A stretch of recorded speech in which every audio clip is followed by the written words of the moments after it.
These are the top 5 mistakes to avoid when buying your first home. Now, the first one is kind of obvious, but it's actually a pretty common mistake a lot of first-time home buyers make, and that is they don't get pre-approved for a mortgage. And then you decide to get serious about looking for homes, and you get your pre-approval, and all of a sudden, all the homes you were looking at that you liked, you don't qualify for. And now you're just faced with disappointment, and every house you look at doesn't live up to your expectations. So as soon as you start to think about potentially looking at purchasing a home, the very first thing you should do is contact a lender and get yourself pre-approved. But get that pre-approval done first. The second big mistake that first-time home buyers make is they overlook additional costs. There's also expenses as part of buying a home. Everyone talks about down payment, but there are closing costs as well. And so all of that is stuff that you need to look into and not forget about when purchasing a home.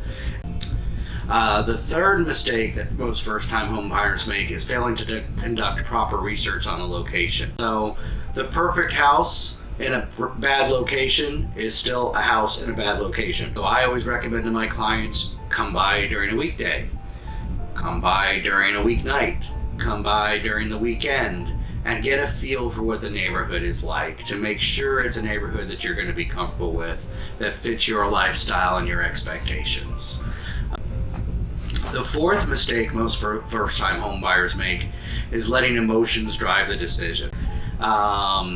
But also make sure that the numbers make sense for you. So make sure you're making your decisions based on facts and not feelings, and don't let your emotions drive your decision. And finally, the fifth mistake first-time home buyers make is they skip a professional home inspection. But that $500 is an amazing investment.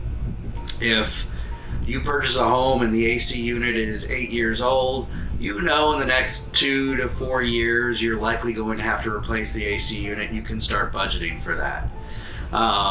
If the hot water heater is 10 years old, again, you know you can start budgeting for replacing that. It also can save you from buying a lemon of a home, right? So it turned out they didn't even connect the drain lines. So the home was actually pumping wastewater out into the backyard, which was causing extra moisture in the backyard, which was causing the home to sink. So really important to go ahead and get that home inspection done.